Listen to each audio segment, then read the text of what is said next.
وہ زبردست ہے، اور جملوں میں جو کاٹدار لہجہ وہ اپناتے ہیں، یا پھر جس طرح سے ان کے یہاں جزیات نگاری ہے، ایک ایک چیز کو کتنا غور سے دیکھتے ہیں، یہ تمام چیزیں ان کے یہاں ملتی ہیں. اور ان کا چونکہ مطالعہ بھی بے حد وسیع تھا، مشاہدہ بھی بہت وسیع تھا، چنانچہ ان کے زیادہ تر مضامین میں دلچسپی کا عنصر ملتا ہے. ایک مضمون ہے دوستی، جس میں انہوں نے دوستی کی جو مختلف قسمیں بتائی ہیں، انہیں قلبی دوستی بتایا ہے، سفری دوستی ہے، اخلاقی دوستی ہے، سماجی دوستی ہے، کاروباری دوستی ہے، استحفاظی دوستی ہے، سیاسی دوستی ہے. دوستی کی مختلف قسمیں انہوں نے بیان کر دی ہیں.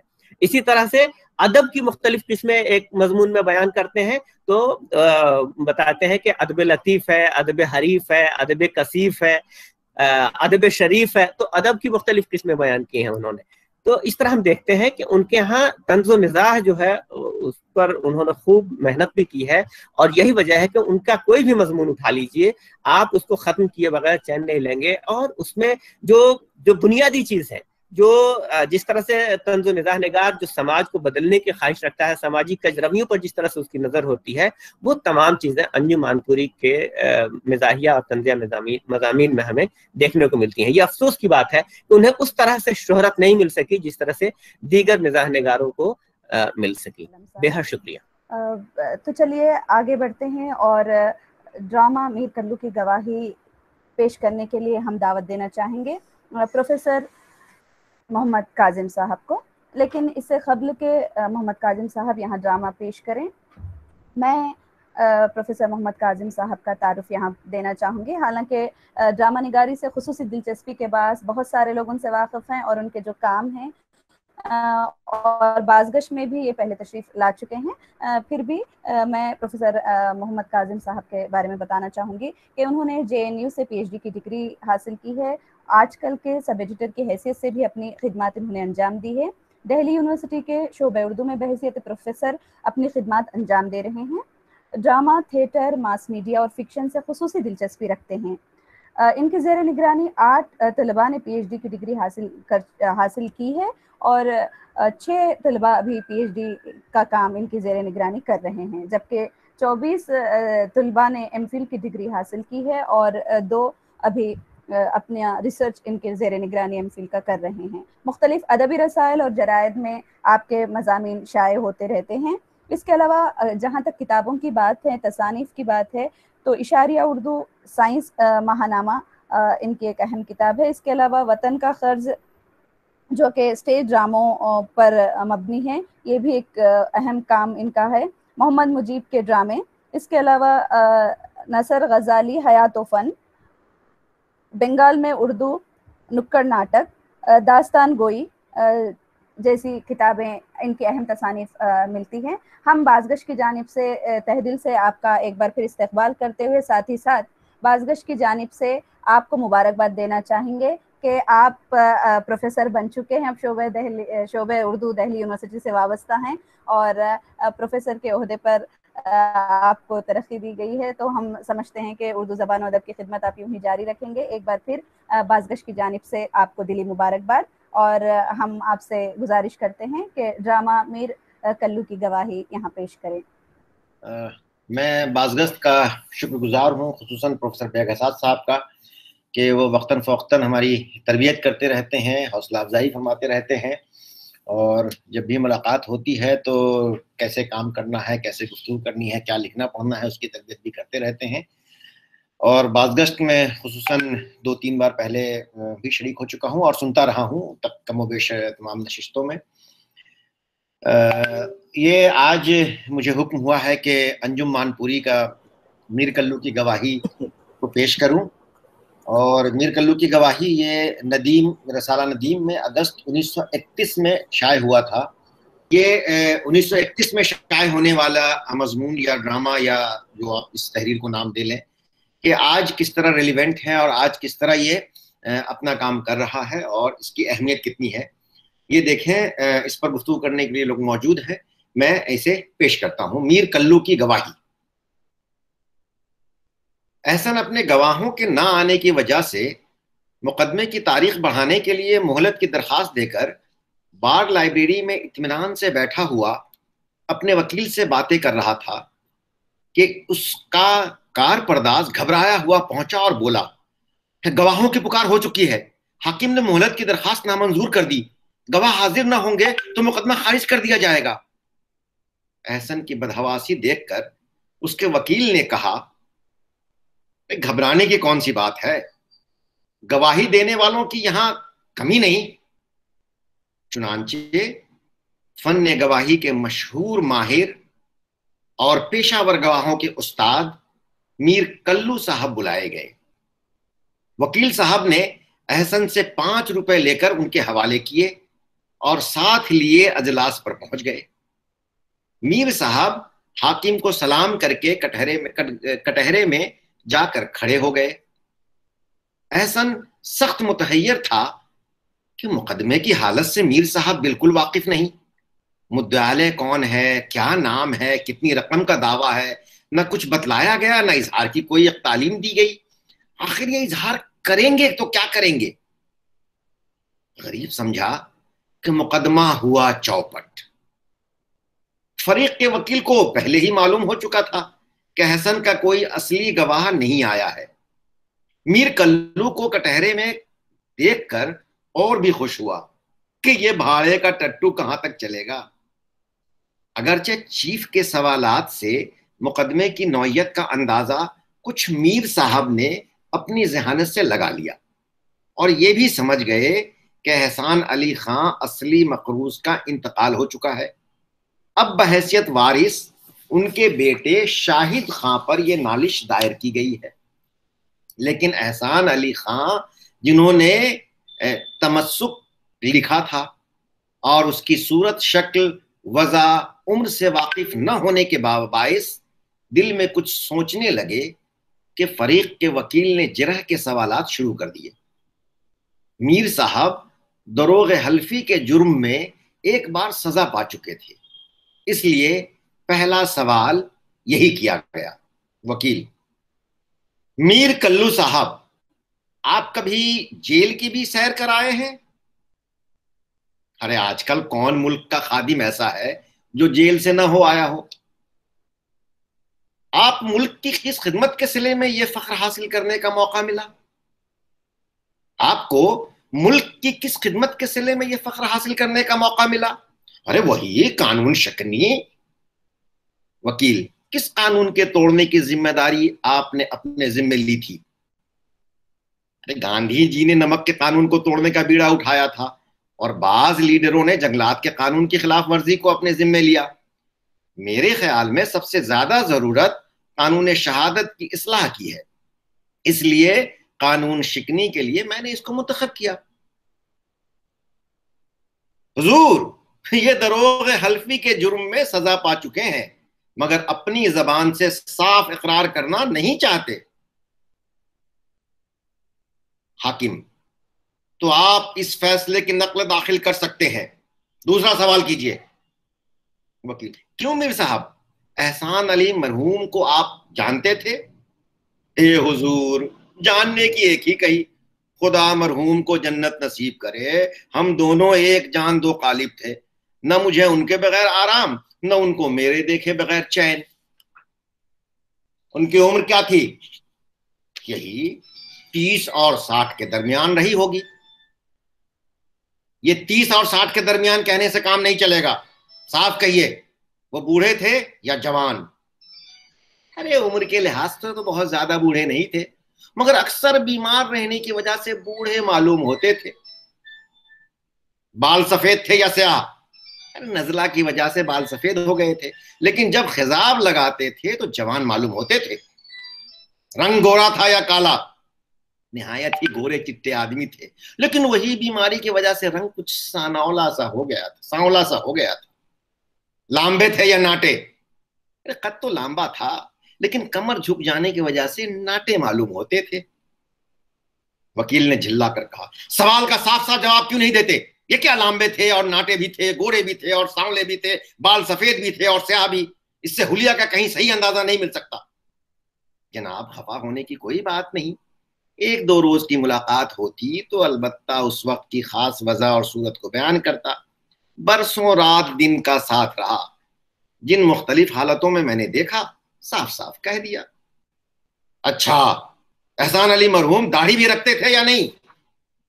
ارے وہ عجیب آزاد وضع اور رندانہ مشرب کے آدمی تھے، جی میں آیا تو چاروں ابروؤں کو صفایا بول دیا، اور کبھی داڑھی بڑھائی تو خواجہ خضر کو بھی مات دے دی۔ فضول گوئی کی ضرورت نہیں، میں نے پوچھا تھا کہ داڑھی رکھتے تھے یا نہیں، صرف ہاں یا نہیں کہہ دیتے، اس کے علاوہ کچھ زیادہ بولنے کی ضرورت نہیں، دنیا بھر کے قصے سے ہمیں کوئی مطلب نہیں۔ بہتر آئندہ سے انہی 2 لفظوں میں جواب دوں گا۔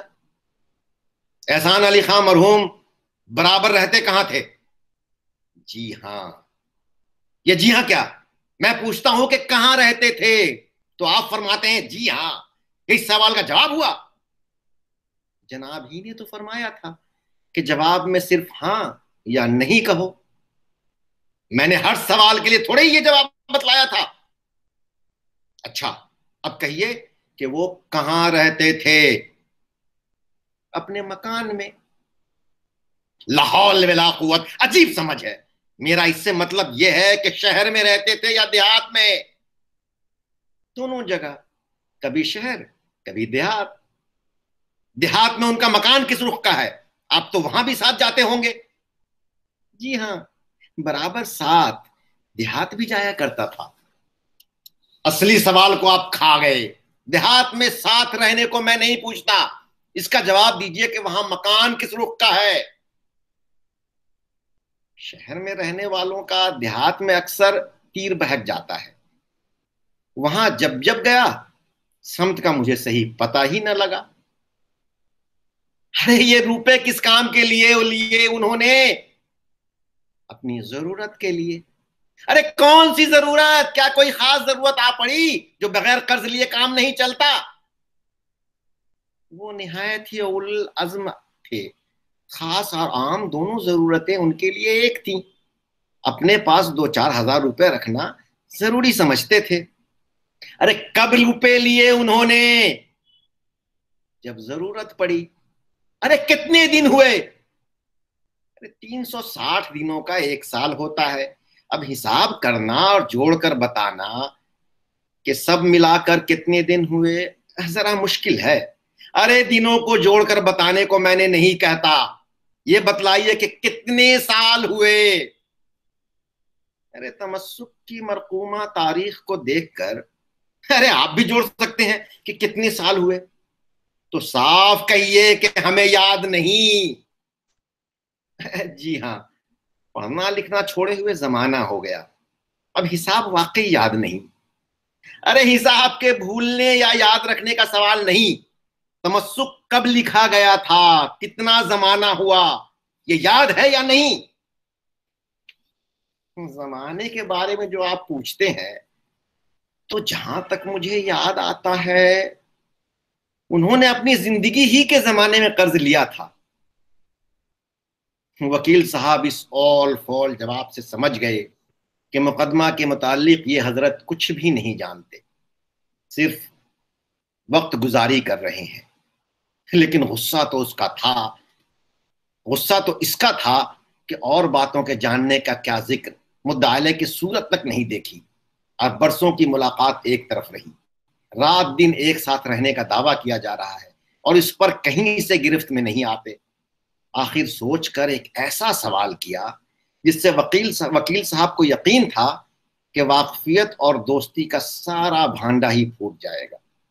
وکیل صاحب نے سوال کیا، کہیے میر صاحب، احسان علی صاحب مرحوم سے اور آپ سے دلی دوستی تھی، برسوں ایک ساتھ رہنے کا اتفاق ہوا ہے، ان کا حرف تو آپ ضرور پہچانتے ہوں گے۔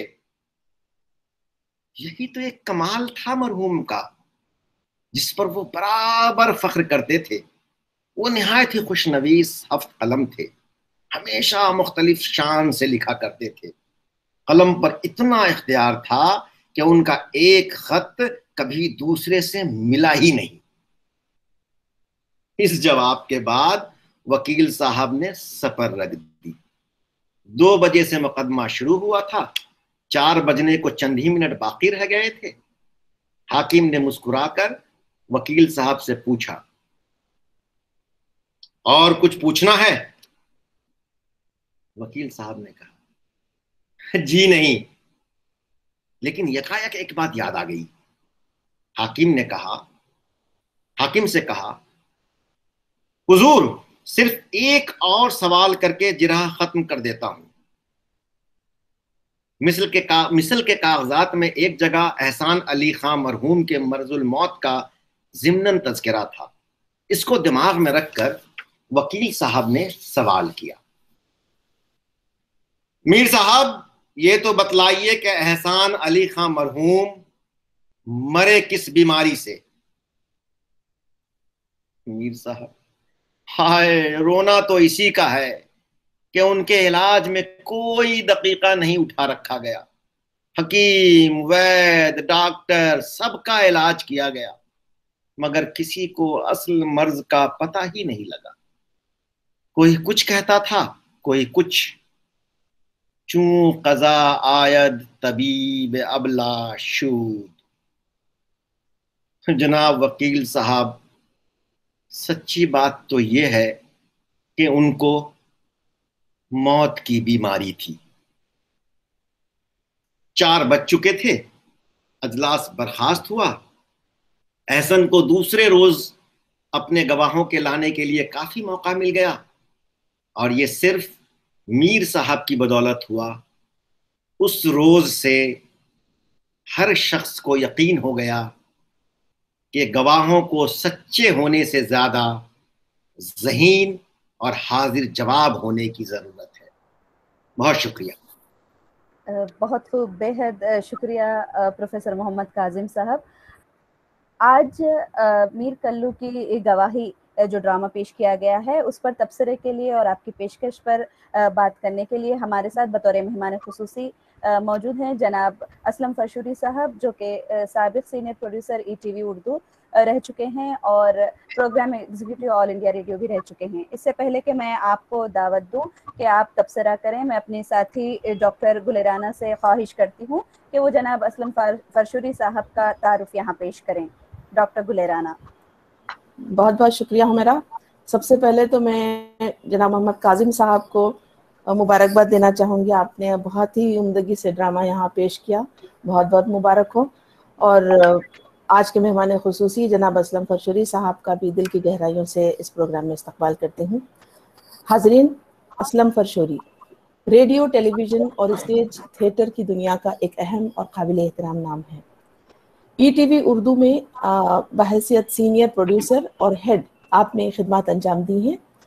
آل انڈیا ریڈیو حیدرآباد اور آل انڈیا ریڈیو گلبرگہ میں senior grade sub editor, assistant editor اور پروگرام ایگزیکٹو کے عہدوں پر 1974 سے 1999 تک فائز رہے.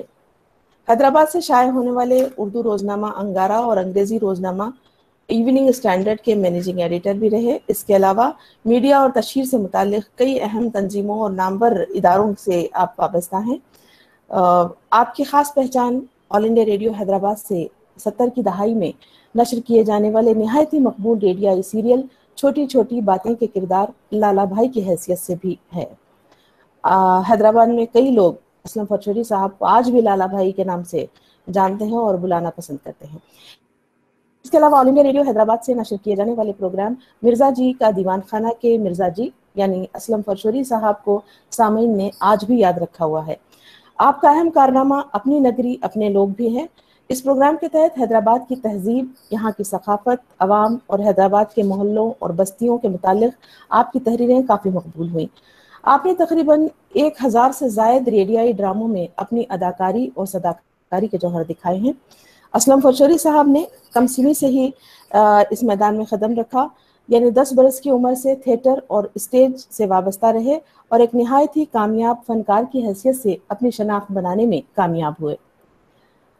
فلموں میں بھی آپ نے اداکاری کے جوہر دکھائے ہیں. ان میں اہم ہیں انکر, نشانت, منڈی, ہری بھری, دکھ سکھ, راستے پیار کے, ایک ہی بھول, جدائی, خون اپنا اپنا وغیرہ. ٹی وی سیریلز میں عالم پناہ, دیا ساگر جو ہندی, تیلگو, کنڑا اور ملیالم زبانوں کے چینل سے پیش کیا گیا.